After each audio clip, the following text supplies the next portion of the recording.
โทษตอนนี้ไอ้เฟืองคนมาแล้วไปซะได้แล้ววะแล้วเอ้ยไอ้คำน้อยกันแล้วเนาะโทษคนพี่น้องเอ้ยอ้าวไอ้นุ่นก็ได้ไปเนอะไปเนอะเออมึงจะเอาเงินจ่ายให้โอ้อันนี้นี่เฮ็ดจังไหนพี่น้องเอ้ยให้ก็เสียเงินนะไปซื้อแล้วก็อาละวาดซื้อๆนะอันนี้แต่บ่มีอยู่ในรายชื่อเนาะ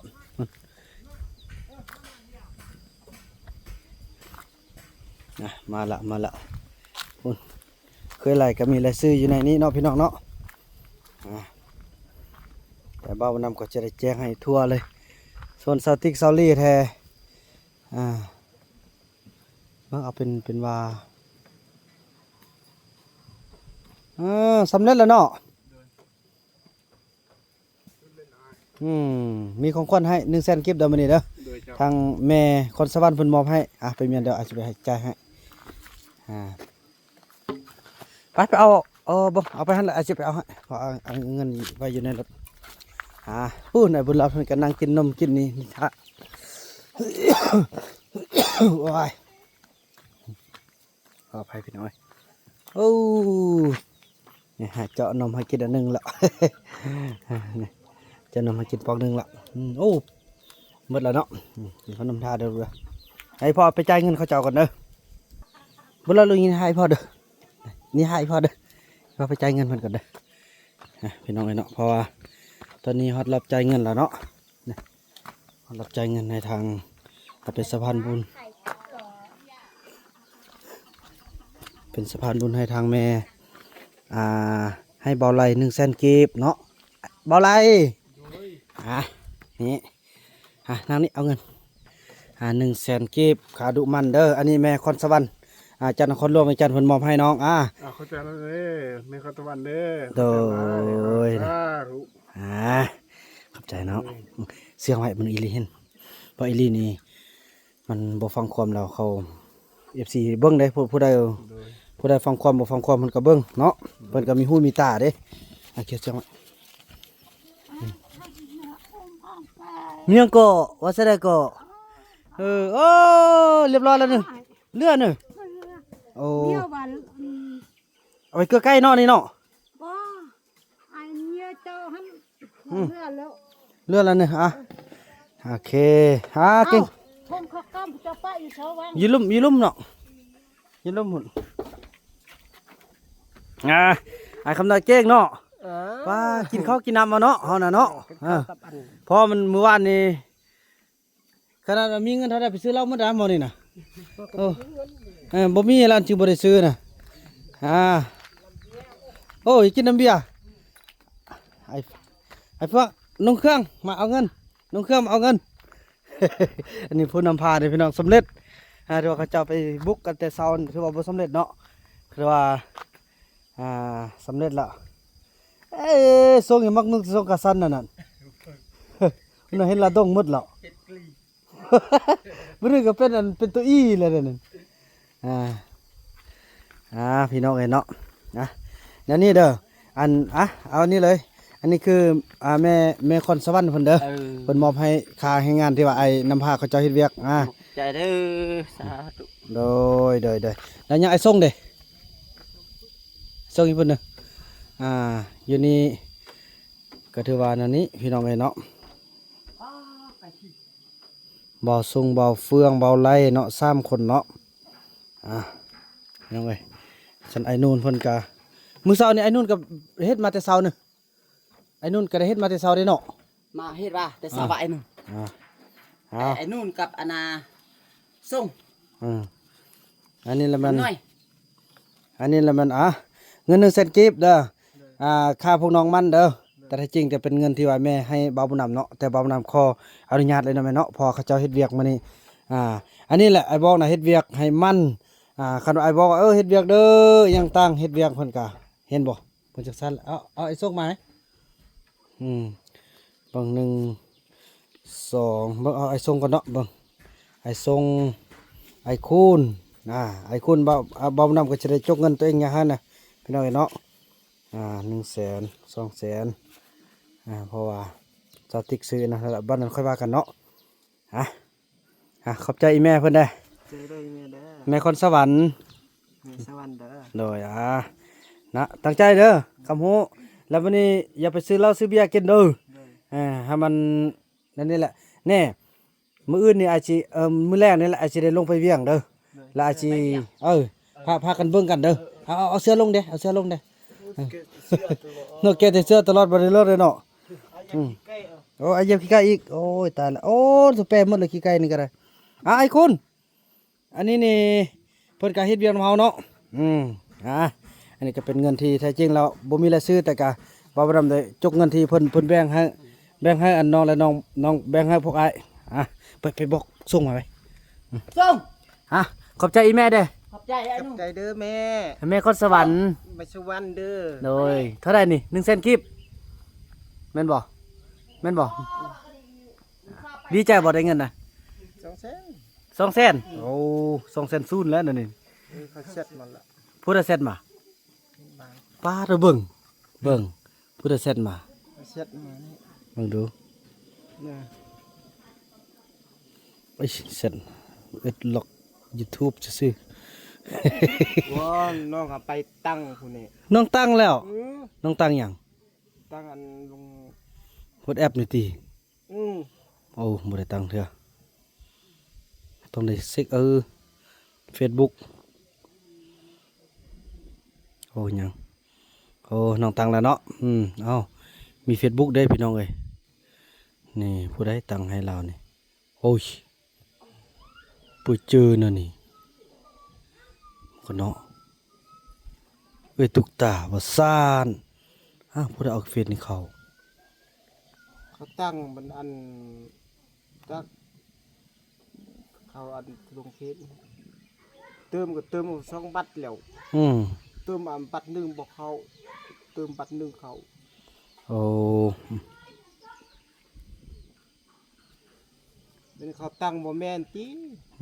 นั่นแหละ แม่นแฮะมันเติมบัตร2บัตร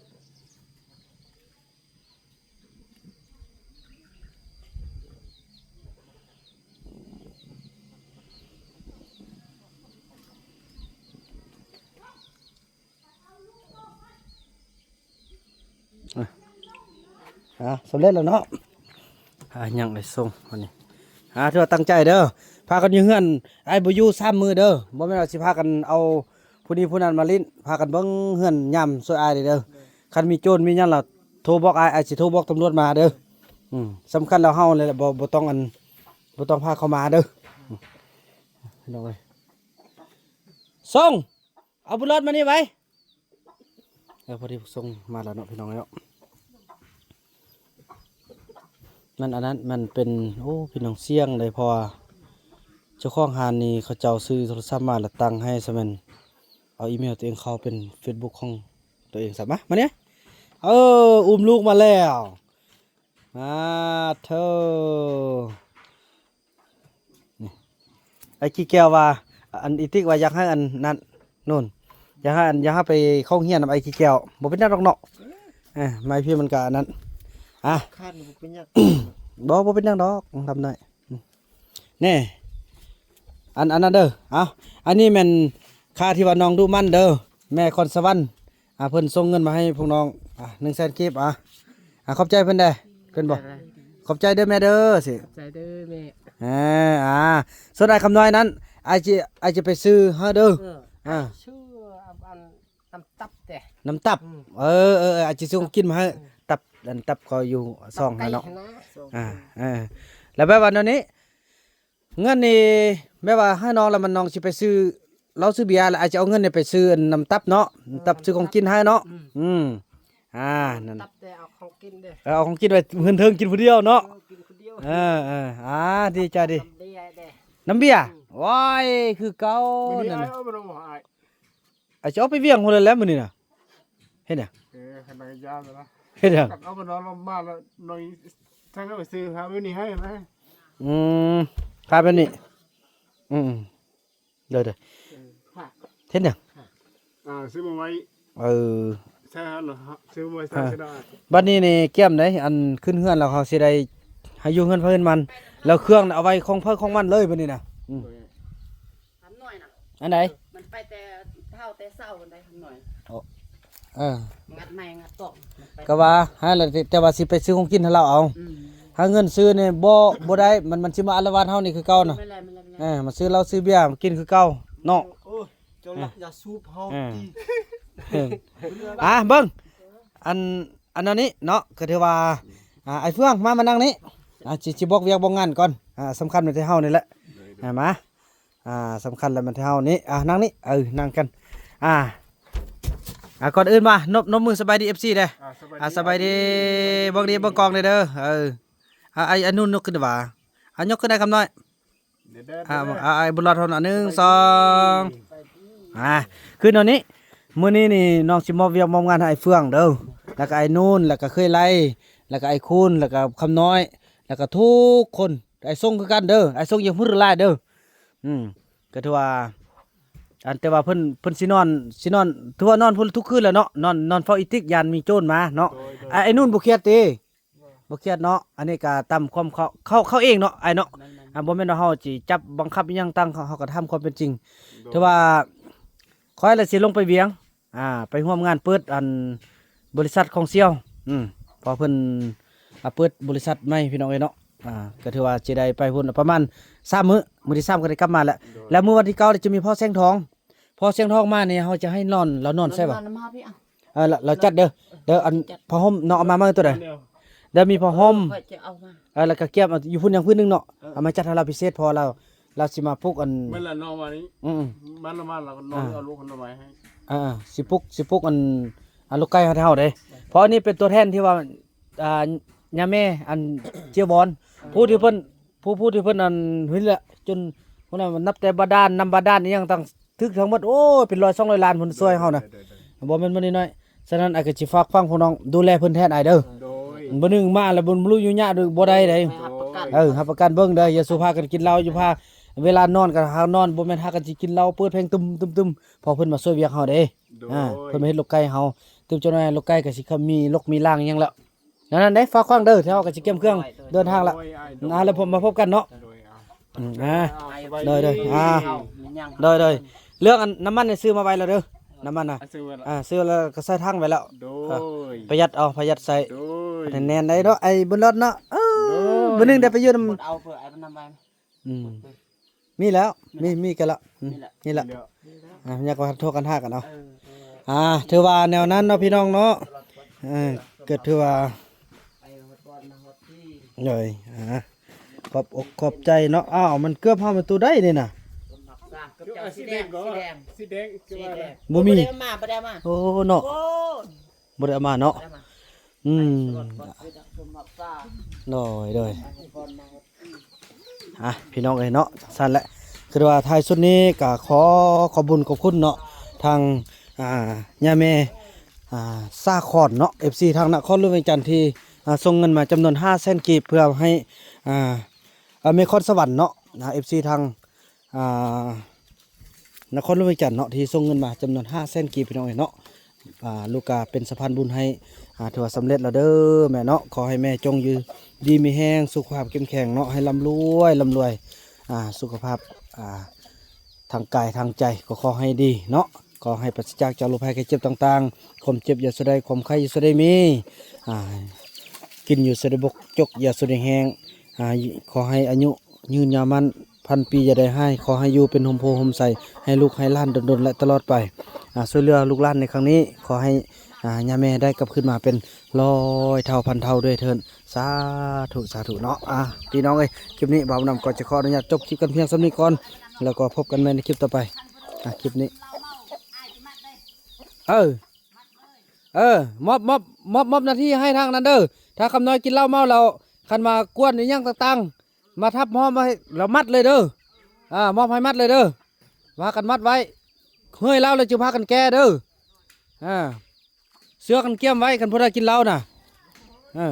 เอานั่นแหละพี่น้องเนาะคลิปนี้บ่าวนำขออนุญาตกล่าวคำว่าสบายดี